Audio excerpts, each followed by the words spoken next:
Hello friends, welcome to let's uncomplicate myself Geeta. आज 18 अक्टूबर है और 18 अक्टूबर से रिलेटेड जितने भी इंपॉर्टेंट करंट अफेयर्स बनते हैं वो सब हम इस वीडियो में डिस्कस करेंगे। साथ ही इससे रिलेटेड फैक्ट्स को देखेंगे और उसे बेहतर तरीके से समझेंगे। तो वीडियो अंत तक देखिएगा क्योंकि ये जितने भी क्वेश्चंस हैं सभी गवर्नमेंट एग्जाम के पॉइंट ऑफ व्यू से बहुत ही इंपॉर्टेंट हैं, तो ध्यान से देखिए। अगर आपको लगता है इस वीडियो से आपको हेल्प मिल रही है, ये वीडियो आपके लिए यूजफुल है, तो प्लीज़ एक लाइक कर दीजिए और लोगों के साथ शेयर कीजिए ताकि ज़्यादा से ज़्यादा लोगों को हेल्प मिल सके। और अगर चैनल को सब्सक्राइब नहीं किया तो सब्सक्राइब कर सकते हैं और बेल आइकन को प्रेस कर लेना ताकि डेली की अपडेट जो है टाइम पर मिल सके और तैयारी जो है बेहतर तरीके से कर सकें। आप हमसे जो है टेलीग्राम ग्रुप पर भी जुड़ सकते हैं, उसका लिंक जो है वो डिस्क्रिप्शन बॉक्स में दिया गया है, तो वहाँ से आप जो है टेलीग्राम पर जुड़ सकते हैं और वहाँ पे और भी स्टडी मटेरियल जो है आपको सेंड की जाती है। तो अब हम स्टार्ट करते हैं। हाल ही में किस बैंक ने पेपरलेस कामकाजी माहौल के लिए IBE नोट सुविधा जो है का अनावरण किया है?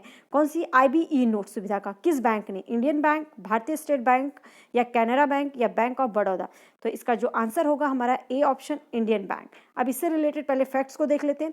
सार्वजनिक क्षेत्र के इंडियन बैंक ने हाल ही में अपनी IBE नोट सुविधा का जो है अनावरण किया है, लेकिन इसका उद्देश्य क्या है? पेपरलेस कामकाजी वातावरण लोगों को प्रदान करना। इस हरित पहल से कागज की लागत, छपाई और अन्य प्रशासनिक खर्चों पर बचत के अलावा जो है टर्न अराउंड समय में भी सुधार होगा।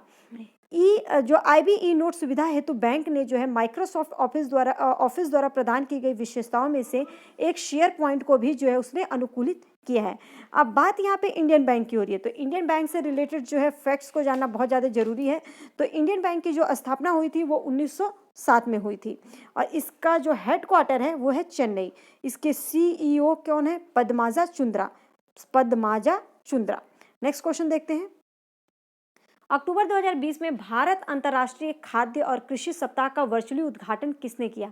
पीयूष गोयल ने, नरेंद्र सिंह तोमर, नितिन गडकरी या अमित शाह? तो इसका जो हमारा करेक्ट आंसर होगा सेकंड, नरेंद्र सिंह तोमर।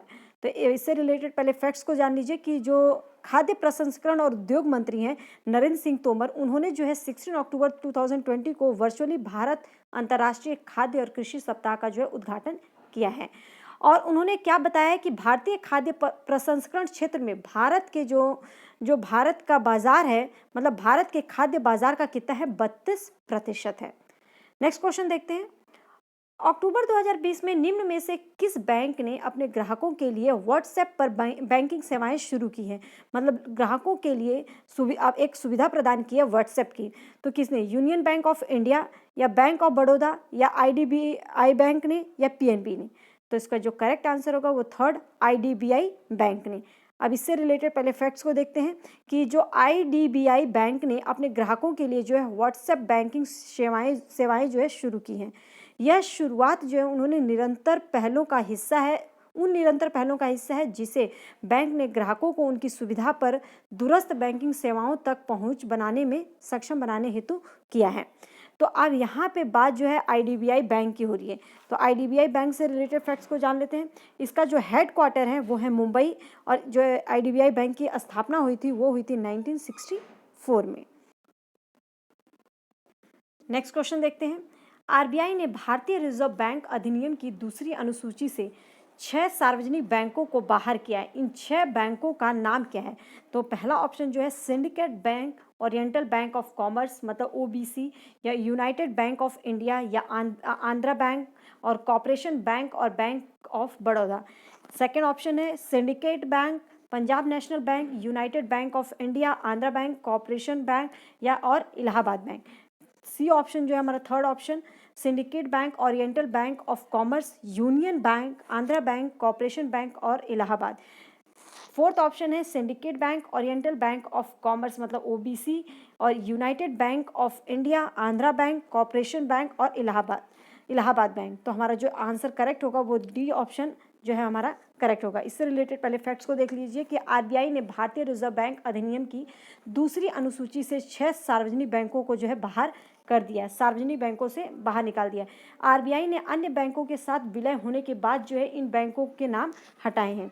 ये 6 बैंक कौन से हैं ये हमने जान लिया। अब बात यहाँ पे जो है किसकी हो रही है, आरबीआई की। तो आरबीआई की जो स्थापना हुई थी वो 1 अप्रैल 1935 में कोलकाता में की गई थी। इसका अभी जो मुख्यालय है वो है मुंबई और इसके जो गवर्नर हैं शशिकांत दास हैं। नेक्स्ट क्वेश्चन देखते हैं। 19 मार्च को सेवाओं को निलंबित करने के बाद अक्टूबर 2020 से निम्नलिखित में से कौन सी भारतीय रेलवे की पहली कॉर्पोरेट ट्रेन सेवाएं जो है शुरू हुई हैं? लखनऊ नई दिल्ली, अहमदाबाद मुंबई, कोलकाता चेन्नई या 1 और 2 दोनों? तो इसका जो आंसर करेक्ट होगा हमारा फोर्थ ऑप्शन 1 और 2।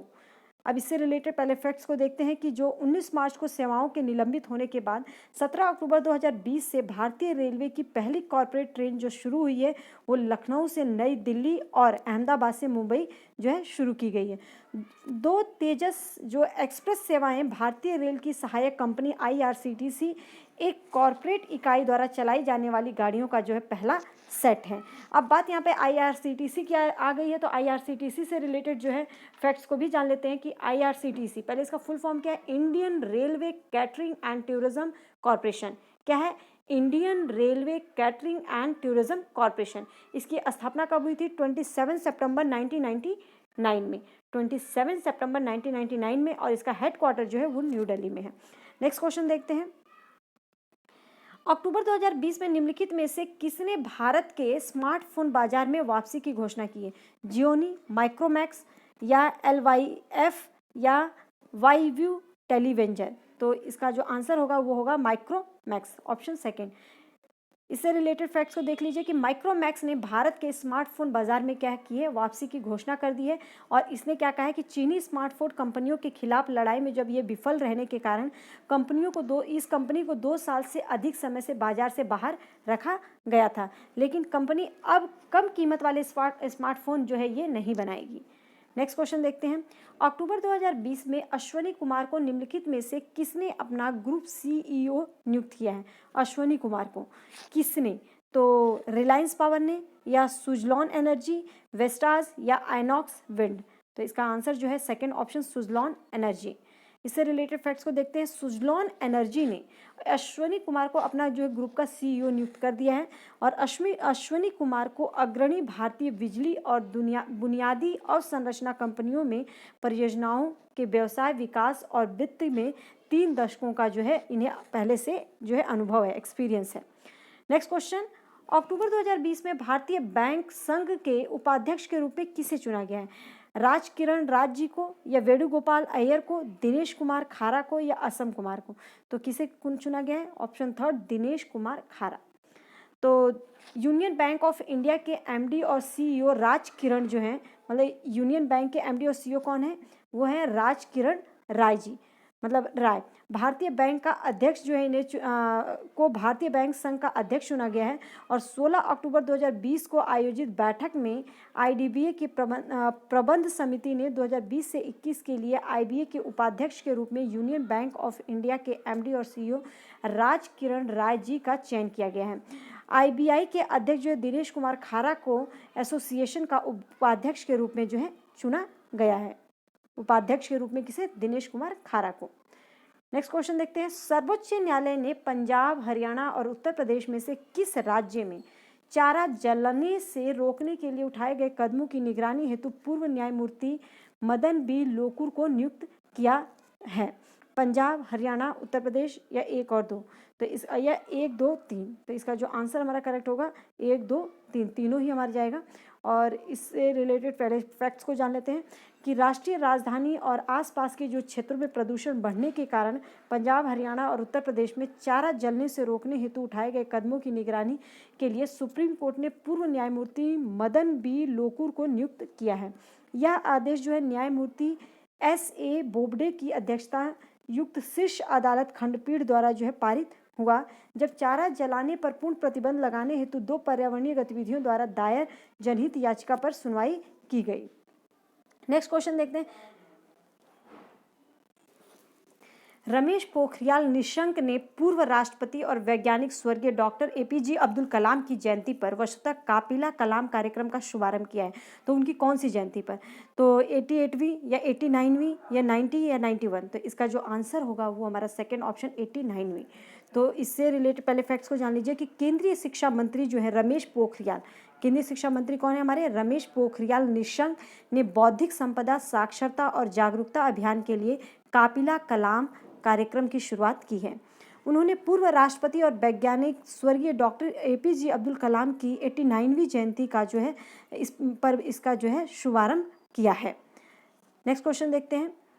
अंतर्राष्ट्रीय संयुक्त राष्ट्र मतलब यूएन गरीबी उन्मूलन दिवस का विषय क्या था? गरीबी को समाप्त करने के लिए 17 अक्टूबर की कॉल का जवाब देना, शांतिपूर्ण और समावेशी समाजों की ओर से एक रास्ता। सेकेंड है सभी के लिए सामाजिक और पर्यावरणीय न्याय प्राप्त करने के लिए एक साथ कार्य करना। गरीबी को खत्म करने के लिए बच्चों, उनके परिवारों और समुदायों के साथ मिलकर कार्य करना। और फोर्थ ऑप्शन है कि मानव अधिकारों के सम्मान के लिए सार्वभौमिक सम्मान समावेशी दुनिया का निर्माण करने के लिए उन लोगों के साथ पीछे आना। तो जो इसका आंसर हमारा करेक्ट होगा ऑप्शन सेकंड, सभी के लिए सामाजिक और पर्यावरणीय न्याय प्राप्त करने के लिए एक साथ कार्य करना। अब इससे रिलेटेड पहले फैक्ट्स को देख लेते हैं कि अंतर्राष्ट्रीय संयुक्त राष्ट्र मतलब यूएन ने गरीबी उन्मूलन दिवस 1993 से प्रत्येक वर्ष जो है कब मनाता है? 17 अक्टूबर को। मतलब 17 अक्टूबर को जो है गरीबी उन्मूलन दिवस मनाया गया और यह विशेष रूप से विकासशील देशों में विश्व भर में गरीबी और निराश्रयता को खत्म करने की आवश्यकता के बारे में लोगों की जागरूकता को बढ़ावा देता है। वर्ष 2020 के लिए इसकी जो विषय वस्तु है सभी के लिए सामाजिक और पर्यावरणीय न्याय प्राप्त करने के लिए एक साथ कार्य करना। तो होप से हर क्वेश्चन जो है आपको अच्छे से क्लियर हो गया होगा। अगर कोई क्वेश्चन है, कोई क्वेरी है तो आप कमेंट सेक्शन में पूछ सकते हैं और कुछ अगर सजेशन है वो भी बोल सकते हैं। और अगर वीकली करंट अफेयर्स शुरू करना है, डेली के बजाय अगर हम वीकली पढ़ें, वो 1 से 2 घंटा हम लेंगे एक दिन और अच्छे से पूरा कवर कर लेंगे, तो मेरे हिसाब से वीकली भी सही रहेगा। तो आपका जो भी सजेशन है प्लीज़ कमेंट सेक्शन में दीजिएगा, क्योंकि आपके सजेशन ही मेरे को आगे जो है कैसे करना है वो आप बताएगा। तो आपके कमेंट जो है, कमेंट के थ्रू ही मैं बताऊंगी कि आपको डेली कराऊं या वीकली कराऊं। Thank you.